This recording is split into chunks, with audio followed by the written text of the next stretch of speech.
Good evening, everyone. Welcome to what promises to be an extraordinary journey through one of humanity's most fascinating ancient narratives. Before we begin, I'd love to know where you're watching from and what time it is in your part of the world. Drop a comment below and let me know your location and local time. It's amazing to think that we're all gathered here across continents and time zones to explore this ancient mystery together. You think you know Zeus, the mighty king of the gods, throwing lightning bolts from Mount Olympus? Think again, because the Zeus you learned about in school is a sanitized version of one of the most twisted, violent, and frankly disturbing origin stories in all of mythology. This isn't the Disney version. This is the real Zeus, born in a cave, hidden from his father who literally ate his siblings alive, and rising to power through deception, war, and acts that would make even the darkest fantasy novels blush. By the end of this video, you'll understand why the Greeks both worshipped and feared this god, and why his story reveals something profound about how ancient civilizations understood power itself. Let's dive in. Before Zeus could become king of the gods, he first had to survive being born. And that was no small feat when your father is Kronos, the titan who ruled the universe with an iron fist and an insatiable paranoia. Here's where it gets dark. Kronos had overthrown his own father, Uranus, in one of the most brutal acts in mythology. He literally castrated him with a sickle. Yes, you heard that right. But that act of violence came with a curse. Uranus prophesied that Kronos would suffer the same fate. One of his children would overthrow him. So what did Kronos do? He decided on the most horrific insurance policy imaginable. Every time Rhea became pregnant, Kronos would take the newborn baby and swallow it whole. Not kill it first, swallow it alive. Hestia, Demeter, Hera, Hades, Poseidon, all consumed by their own father, trapped in his stomach, immortal but imprisoned in darkness. Imagine Rhea's anguish. 5 times she gave birth. 5 times she watched her husband devour her children. The ancient Greeks didn't shy away from these horrors because they understood something we often forget. Power without accountability becomes monstrous. Kronos represents tyranny in its purest form, willing to destroy even his own offspring to maintain control. But when Rhea became pregnant with her 6th child, she'd had enough. She couldn't bear to lose another baby to Kronos' madness, so she hatched a plan that would change the cosmos forever.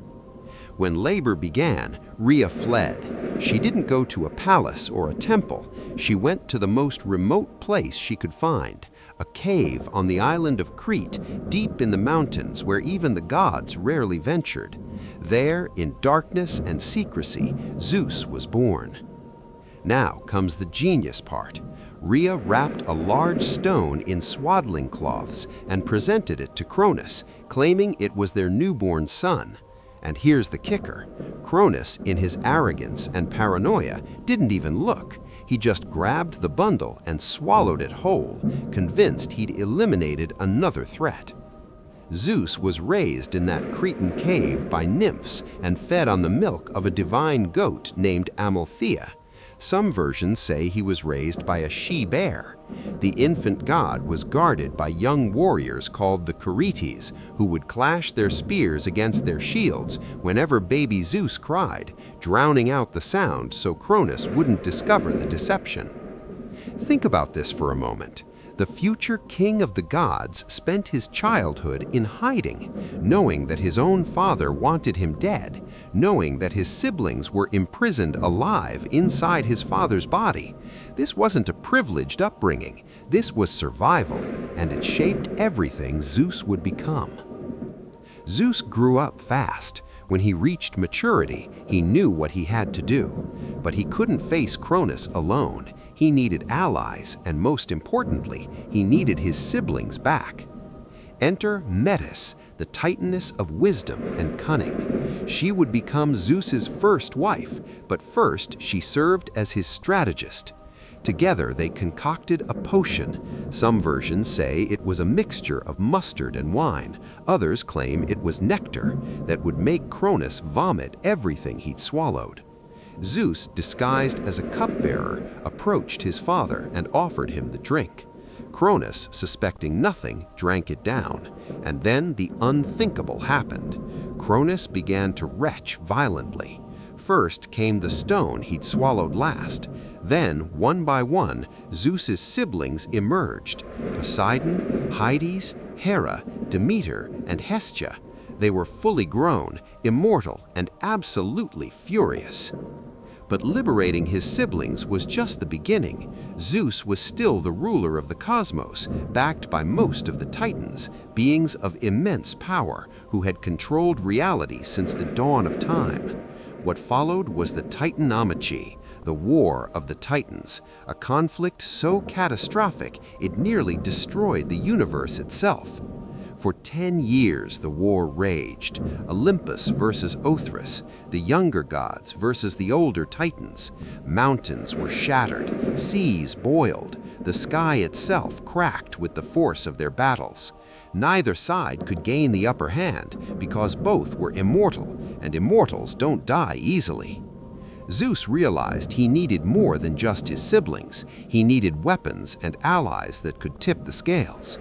So he descended into Tartarus, the deepest, darkest pit of the underworld, a place so terrible that even the gods feared it. There, imprisoned for eons, were 3 groups of beings that Kronos himself had chained: the Cyclopes and the Hecatoncheires, 100-handed giants of immense strength. Zeus made them an offer: freedom in exchange for their service in the war. They accepted immediately. The Cyclopes, master craftsmen, forged weapons of divine power. To Zeus, they gave the thunderbolt, a weapon of pure destructive energy. To Poseidon, the trident, capable of shaking the earth itself. To Hades, the helm of invisibility, making its wearer undetectable even to gods. Armed with these weapons and bolstered by the Hecatoncheires, who could hurl mountains like a human throws stones, Zeus led the final assault. The final battle was apocalyptic. Zeus unleashed his thunderbolts with devastating precision, each strike shaking the cosmos. Poseidon drowned Titan armies with tidal waves. Hades struck from the shadows. The Hecatoncheires rained boulders by the hundreds. The Titans, for all their ancient power, couldn't withstand the onslaught. One by one, they fell. When the dust settled, Kronos and most of the Titans were defeated and cast into Tartarus, imprisoned for eternity in the same abyss they had once used to imprison others. Poetic justice at its finest. But here's where Zeus's character really comes into focus. He didn't just win through brute force. He won through strategy, through forming alliances, through freeing the oppressed and turning them into his greatest assets. This is what separated Zeus from his father. Kronos ruled through fear and paranoia. Zeus, at least initially, ruled through a mixture of power and politics. The victorious gods gathered on Mount Olympus and divided the cosmos. Zeus, as the leader of the rebellion and wielder of the thunderbolt, claimed the sky and the role of king. Poseidon took the seas. Hades, though equally powerful, drew the short lot and became ruler of the underworld. The earth remained neutral ground, shared by all. Zeus established the Olympian order, a council of 12 major gods who would govern different aspects of reality. Unlike Kronos' solitary tyranny, this was ruled by committee, though let's be clear, Zeus was very much first among equals, and his word carried the most weight. But winning the throne was one thing, keeping it was another, and Zeus's methods for maintaining power would prove just as controversial as his father's, just dressed up in slightly more sophisticated packaging. Now, we need to talk about Zeus's behavior as king, because this is where the mythology gets really complicated and reveals some uncomfortable truths about how the ancient Greeks viewed power and divinity. Zeus's romantic exploits are legendary, and not in a good way.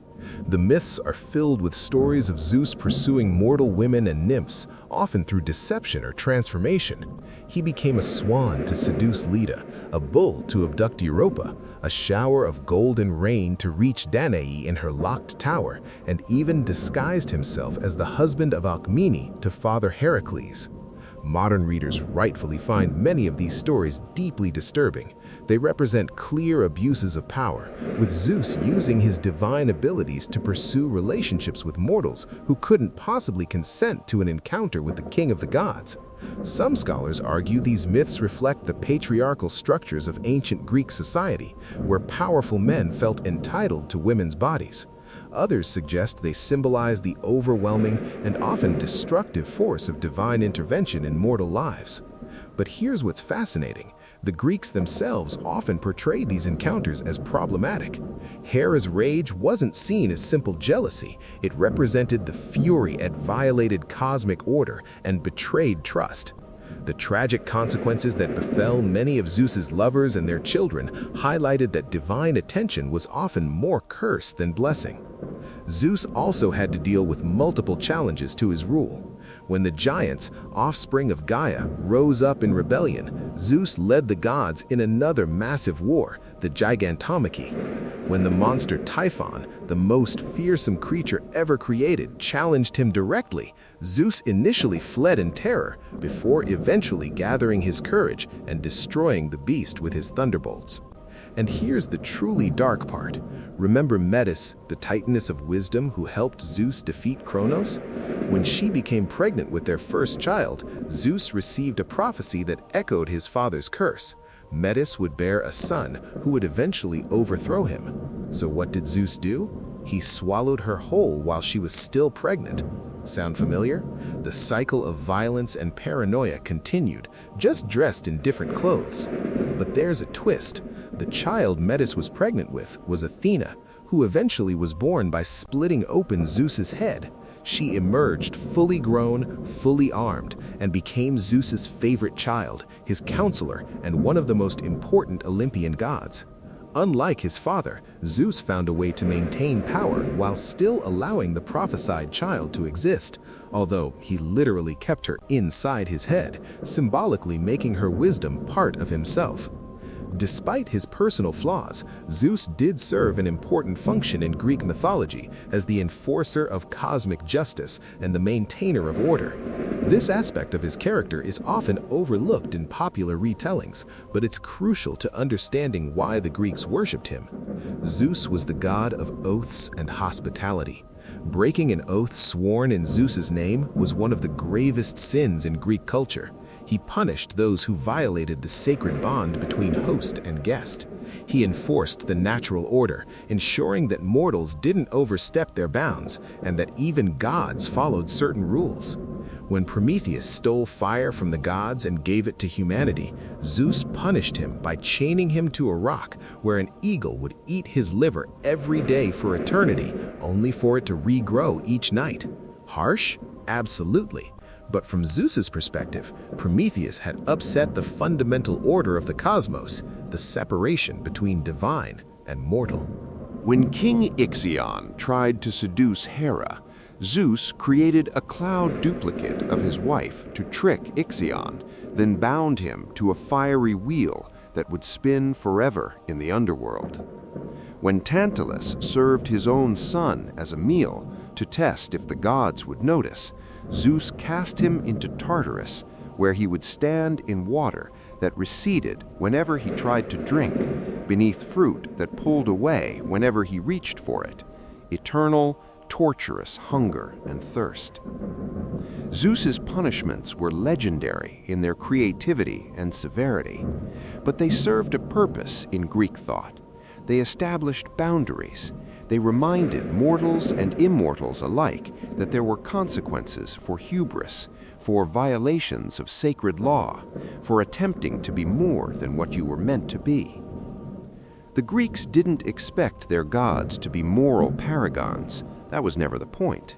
Zeus wasn't worshipped because he was good. He was worshipped because he was powerful, and because his power, while often arbitrary and sometimes cruel, maintained a version of cosmic order.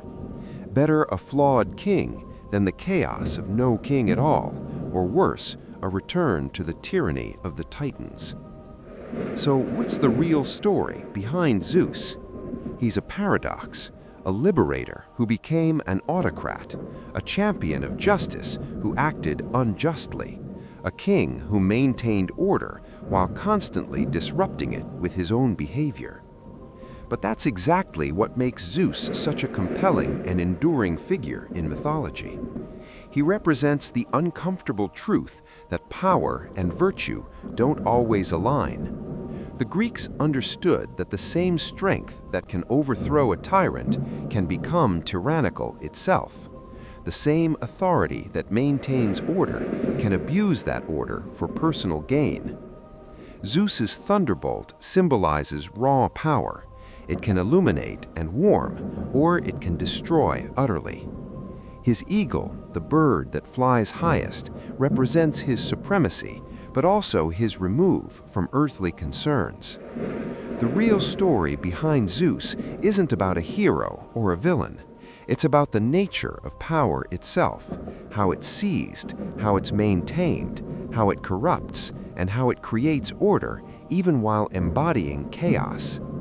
The Greeks didn't sanitize this complexity. They embraced it, understanding that the forces governing the universe were neither purely benevolent nor purely malevolent.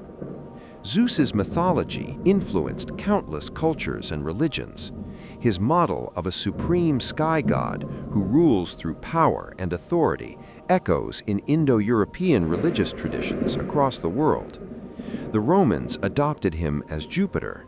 Norse mythology's Odin shares similar characteristics. Even modern superhero narratives, with their godlike beings struggling with power and responsibility, owe a debt to Zeus and the traditions he represents. The real Zeus isn't the wise, beneficent king often portrayed in children's books. He's a complex, contradictory figure who overthrew one tyrant only to become something of a tyrant himself.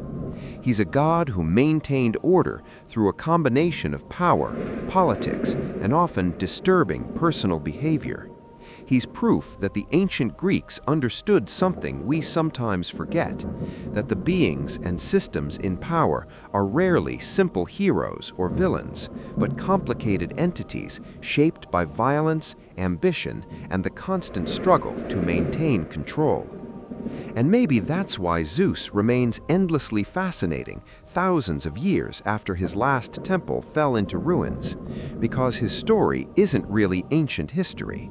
It's a mirror held up to power itself, reflecting truths that remain uncomfortable and relevant today. The real story behind Zeus is ultimately a story about us, about human nature, and about the eternal question of what happens when unlimited power meets limited wisdom. Thanks for watching.